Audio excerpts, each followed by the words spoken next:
we need to be able to work things out in a manner so that you don't cause harm to others because we are different. As we continue as a visionary in the future, we really want to avoid fossil fuels. We don't want to deal with oil.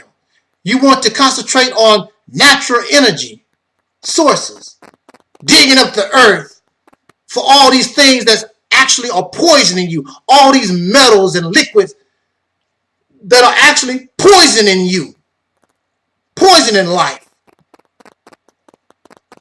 We need to form a way and begin to move in a direction where we're more close to nature. We're not interested in religion. We're not interested in people's personal beliefs.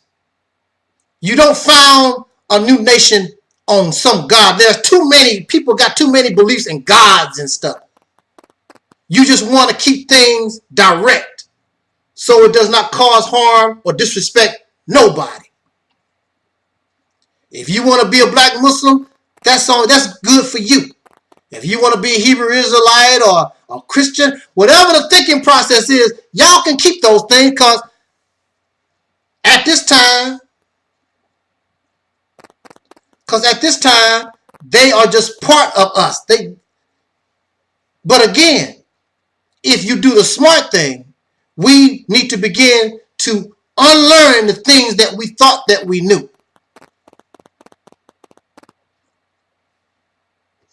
And when we begin to do that, that's why I don't care anything about the people being different. Because once that brain begins to open up, and once you begin living a life of truly being free, your brain is free, your physical body is free, all these different things, I already know it's all going to change anyway. You can't stay the same because you will begin to see that the things that you thought was beneficial to you offered by belief, reality, you can live that reality every day. You don't have to believe in it no more. So if you have facts, if you live in reality, that you once believed in, what do you need that belief for anymore? I'm here. I don't need to believe in it anymore. I'm living it. I'm living reality.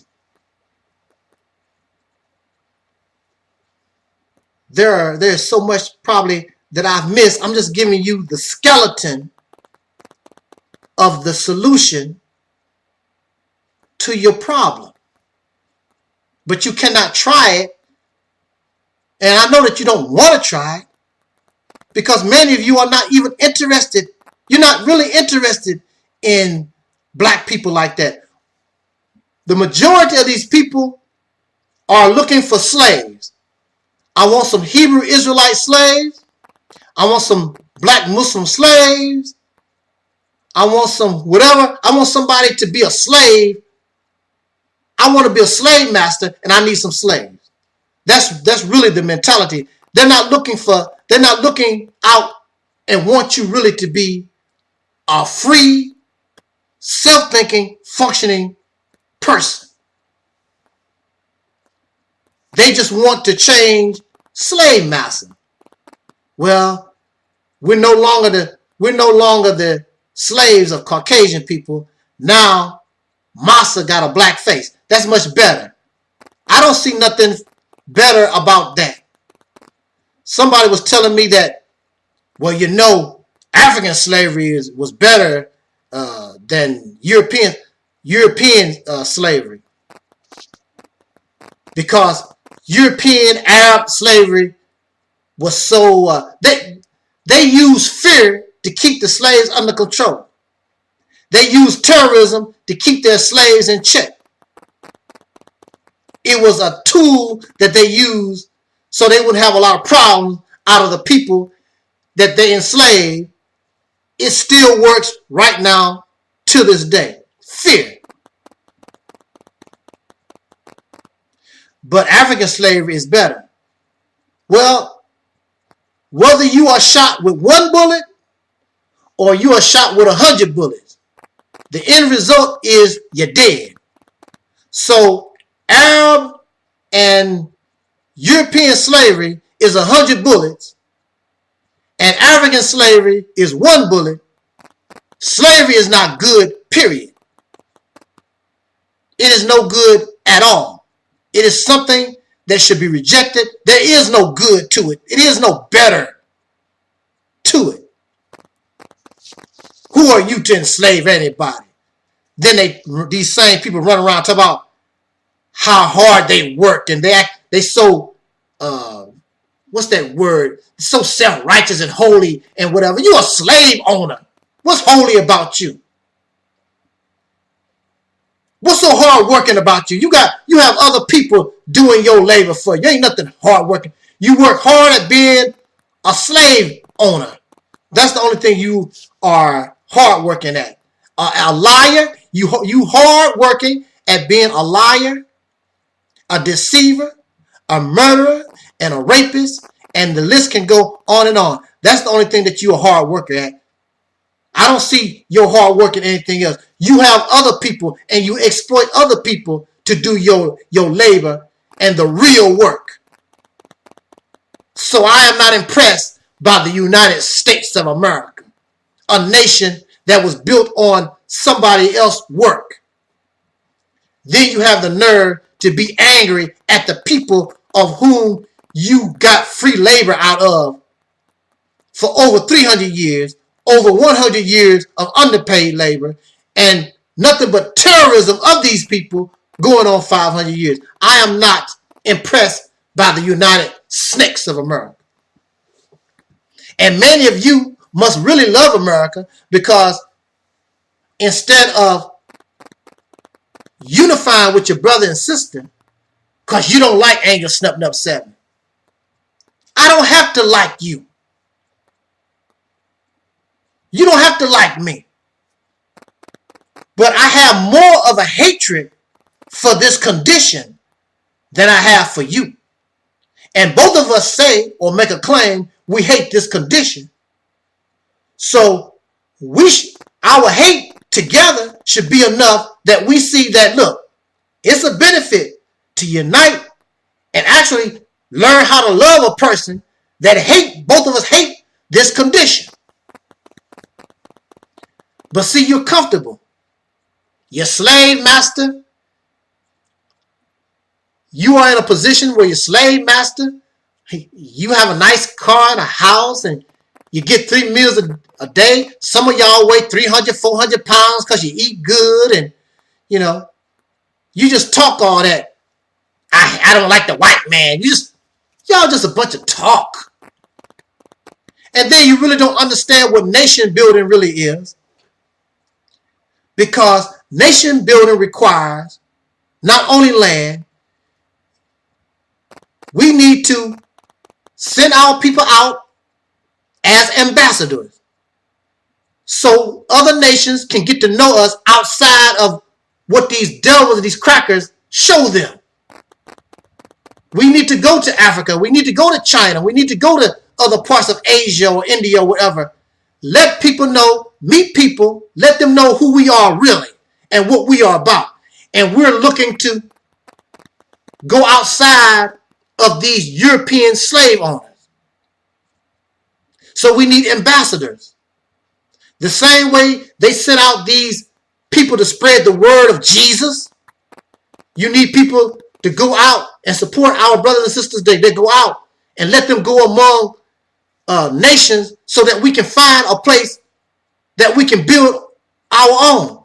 And you have to understand what nation building really is.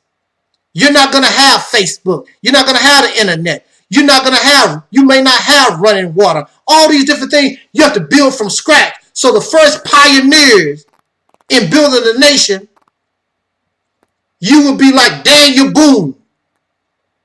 You have to build the sewer system. You have to build the houses. You have to build the plumbing.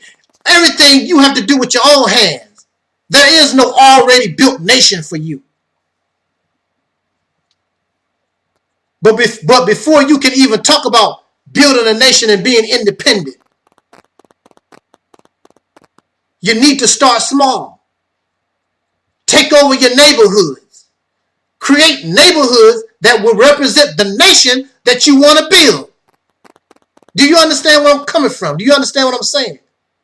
If you can't create a neighborhood, you can't create a town, you can't create a city, or create a state that will represent the nation that you want to bring into existence, then you don't have a chance in hell. You cannot build a nation, and you cannot even create a neighborhood, a town. It makes no sense. We have to get up out of la-la land. We have to get up out of these delusions and fairy tales. So what if I went to China and the people of China said, look,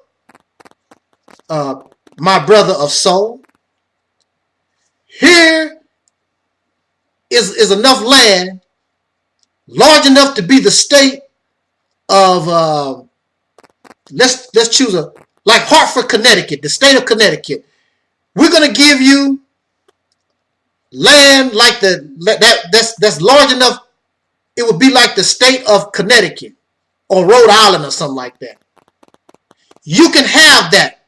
China will support you for the next 20-some years. You can get on your feet. But you have to be loyal to us. You got to remember, we help make you a nation. You know there's going to be, we're going to have to work some things out. But you have the land, you have water, there's resources and certain things there, but you got to go get it yourself. There's nothing there except some trees, wild animals and whatever. You got to go in there and develop it yourself. So you talk about you want to build a nation, here's the land.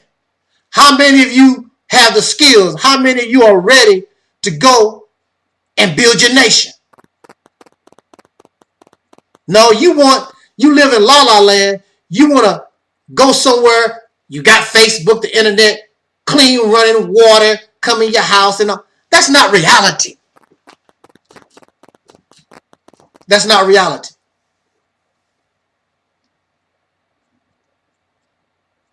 But there are those who are willing and can do it. Those who wish to stay in America, send your money and you support those who are trying to create your own nation somewhere else. And you will have dual citizenship. And what they create will be something that so-called African Americans created all by themselves. We run the show, nobody else. With China's help, with Russia's help, whoever wanted to help us, they understand they don't have nothing to do with our nation. So support the pioneers, support the ambassadors that will go out and do these things for us.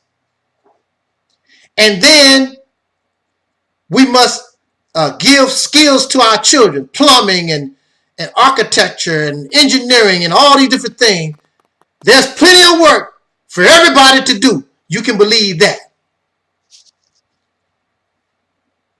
But again, without liberation of the mind, but again, without unity, of which I know many of you are not really interested, it's just talk. Without these things, you don't have a chance in hell to leave hell. And that's just the truth of the matter. What I'm saying does not change your religion. I'm not trying to convert you to anything. This is looking at nation building in a real point of view. Something that all of us can be involved in because all of us deserve heaven after being in hell. And I refuse to leave one hell to go to another one just because it's black. With that said, jot down your comments. I love speaking with us. There's not too much more that I can say. We can elaborate or go more into detail on what I just presented. But basically, this is the skeleton work of what must be done, the solution that what must be done in order for us to change our condition. It is the real solution to the problems of these who are descendants of slaves born in America having dark skin. Until next time, like Don Cornelius always would say, as in parting, I wish you love, peace, and